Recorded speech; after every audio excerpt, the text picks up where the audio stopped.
Hello students, welcome back to organised knowledge channel. आज की इस वीडियो में बच्चों हम डिस्कस करेंगे worksheet number 65 for class 9th विज्ञान की। बच्चों ये वर्कशीट है जो शिक्षा निदेशालय की ओर से आपके लिए 9 दिसंबर 2020 के लिए शेड्यूल की गई है।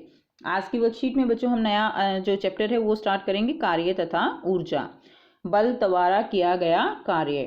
ठीक है, तो सभी बच्चे जानते हैं कार्य क्या होता है। काम करना क्या कहलाता है? कार्य कहलाता है। और काम करने के लिए हमें क्या चाहिए? ऊर्जा चाहिए। ठीक है, तो जिज्ञासा दीदी, हम कब कहते हैं कि एक बल द्वारा कुछ कार्य हुआ है? तो क्या बेटा हम पढ़ते हैं, ठीक है, या हम सोचते हैं, लिखते हैं, तो क्या ये सब कार्य हैं? तो बेटा जो वैज्ञानिक संकल्पना है उसके अनुसार ये सब कार्य नहीं है। तो आज हम पढ़ेंगे कि कार्य हम किसको कहते हैं वैज्ञानिक रूप से।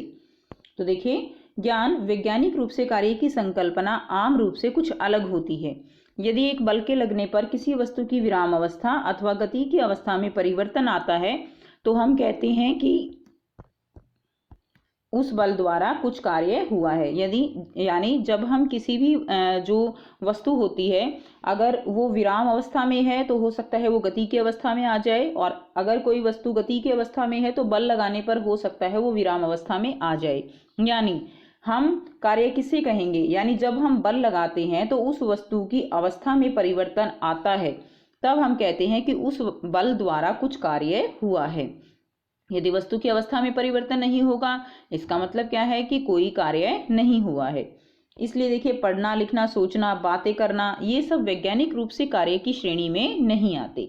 उसके बाद देखिए, एक नियत बल द्वारा कार्य होने के लिए परिस्थितियां, यानी बल जो है जब लगाते हैं तो कार्य जो है होने के लिए क्या क्या परिस्थितियां चाहिए। पहला क्या है? वस्तु पर कोई बल लगना चाहिए। ठीक है, वस्तु पर कोई ना कोई बल अवश्य लगना चाहिए, बिना बल के तो कार्य नहीं होगा। दूसरी कंडीशन क्या है? वस्तु विस्थापित होनी चाहिए, यानी वस्तु जो है उसकी स्थिति में कोई ना कोई परिवर्तन, उसकी अवस्था में परिवर्तन आना चाहिए। यदि इनमें से एक भी परिस्थिति पूरी नहीं होती है तो क्या होगा? कार्य नहीं किया गया। इसका मतलब क्या है कि कार्य नहीं किया गया। ठीक है, अब यहां से देखिए, अगर हम देखते हैं कि मान लीजिए वस्तु पर कोई बल लगना चाहिए, कि हम दीवार पर जो है धक्का लगाते हैं तो दीवार पर बल तो लग ही रहा है, इसका मतलब क्या है कि क्या वो कार्य है। लेकिन दूसरी कंडीशन, वस्तु विस्थापित होनी चाहिए। तो क्या हमारे धक्का लगाने से दीवार जो है वो अपनी स्थिति में, उसकी में परिवर्तन आया? वो तो नहीं आया। इसका मतलब क्या है कि केवल एक परिस्थिति पूरी होने से कार्य नहीं होगा। उसके बाद देखिए कुछ उदाहरण जहां कार्य नहीं होता। एक स्थिर दीवार को धकेलना, एक विद्यार्थी का अपना बस्ते के साथ एक स्थान पर खड़े रहना, तो ये क्या है? ये कार्य नहीं है। सिनेमा देखना, बातें करना इत्यादि, ये सब कार्य के उदाहरण नहीं हैं। उसके बाद देखिए, एक बल द्वारा किए गए कार्य का गणितीय परिमाण। एक बल द्वारा किया गया कार्य किसके द्वारा प्रदर्शित किया जाता है? W के द्वारा प्रदर्शित किया जाता है। अब बल यानी जो कार्य है उसको हम कैसे परिभाषित कर सकते हैं कि एक बल द्वारा किए गए कार्य का परिमाण, यानी जो भी बल हम लगा रहे हैं वो कितना कार्य करेगा, वो निर्भर करता है वस्तु पर लगे बल के, और उस बल के द्वारा उस पर हुए विस्थापन द्वारा प्रदर्शित किया जाता है। यानी जो हमने बल लगाया, उस बल के कारण वस्तु के अंदर कितना विस्थापन हुआ, ठीक है, वो हमें क्या बताएगा? वो हमें किया गया कार्य जो है उसके बारे में बताएगा। यानी जो कार्य होगा वो बल तथा विस्थापन के गुणनफल के बराबर होता है। जैसे किया गया कार्य बराबर है बल गुणा विस्थापन, W बराबर है F गुणा S। ठीक है, W बराबर है F गुणा S। अब देखिए, जब किसी वस्तु पर बल किसी कोण से लगता है तब किया गया कार्य होता है। यानी जब भी किसी वस्तु पर बल लगता है, अगर वो किसी कोण से लग रहा है, तब किया गया कार्य किसके बराबर होता है? W बराबर है Fs cos थीटा। ठीक है, और यह एक अदिश राशि है, यानी इसकी कोई भी दिशा नहीं होती है। ठीक है, इसीलिए इसका केवल क्या होगा? परिमाण होगा। इसीलिए ये एक अदिश राशि होती है। कार्य का मात्रक क्या होगा बेटे? अब देखिए, हमने क्या लिखा? कार्य बराबर है बल गुणा विस्थापन। ठीक है, तो कार्य जो है यानी W बराबर है बल क्या है हमारे पास F, और विस्थापन क्या है हमारे पास S। तो F इंटू S ये क्या है? ये जो है हमारा क्या है? कार्य है।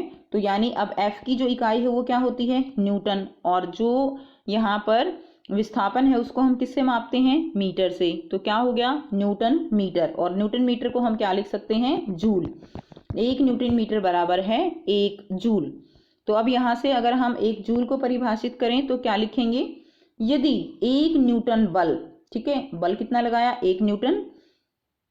यदि 1 न्यूटन बल द्वारा किसी वस्तु को 1 मीटर विस्थापित किया जा सके तो उस पर किए गए कार्य की मात्रा 1 जूल कहलाती है।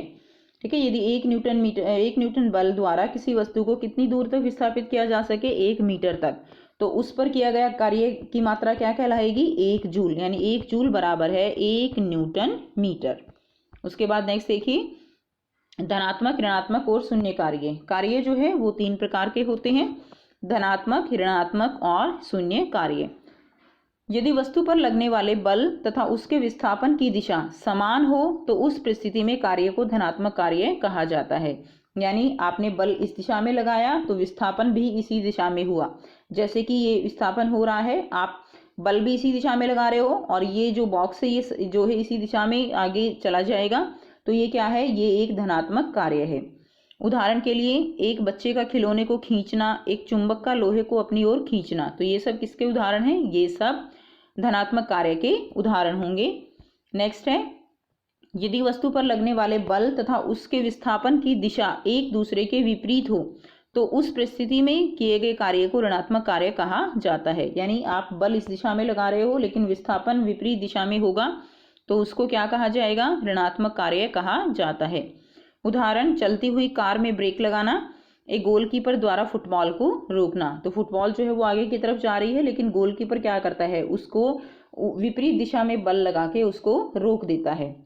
ठीक है, तो इस केस में 2 कंडीशन है, या तो बल जो है वो आप आगे की तरफ लगा रहे हो लेकिन विस्थापन दूसरी तरफ हो, या हो सकता है कि विस्थापन जो है वो आगे हो रहा है लेकिन आप बल उसके विपरीत दिशा में लगा रहे हो। तो दोनों ही कंडीशन में क्या होगा? ऋणात्मक कार्य होगा।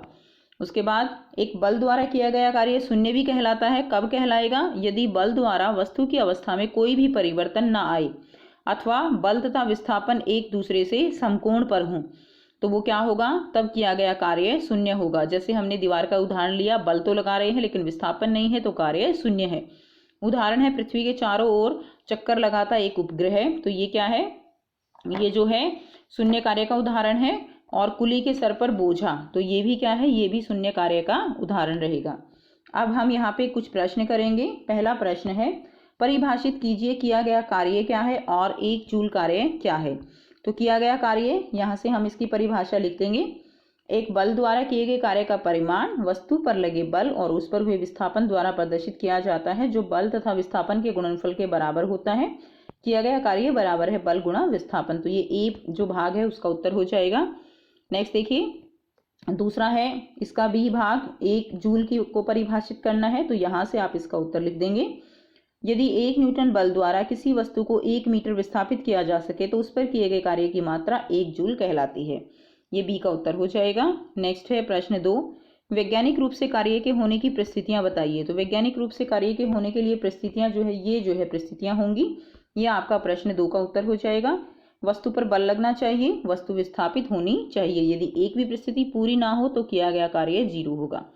नेक्स्ट देखिए, प्रश्न 3 क्या है? यदि 5 न्यूटन बल के प्रयोग से एक भार को 2 मीटर तक विस्थापित किया जाता है तो कार्य की मात्रा क्या होगी? तो कार्य की मात्रा क्या होगी? F/S।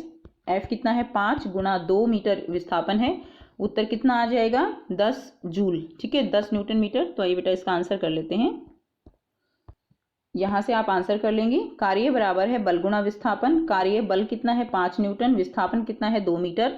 तो यहाँ से हो जाएगा 10 न्यूटन मीटर, न्यूटन मीटर यानी जूल।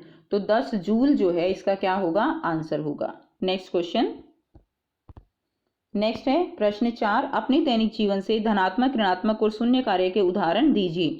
तो हमें यहाँ पर उदाहरण देने हैं। तो देखिए, आप लिखेंगे धनात्मक कार्य, तो ये उदाहरण आप लिख दीजिए यहाँ से यहाँ तक। ठीक है, एक बच्चे का खिलौने को खींचना, चुंबक का लोहे को अपनी ओर खींचना, तो यह आपका पहले का उदाहरण हो जाएगा। दूसरा, आप ऋणात्मक कार्य हेडिंग लिखेंगे, फिर से आप उदाहरण लिख देंगे, ब्रेक लगाना कार में, गोलकीपर द्वारा फुटबॉल को रोकना। इसी तरह बेटा फिर आप लिखेंगे शून्य कार्य, उसमें लिखेंगे उदाहरण, पृथ्वी के चारों ओर चक्कर लगाता एक उपग्रह और कुली के सर पर बोझा। तो ये जो है उदाहरण आप यहाँ पे लिख देंगे।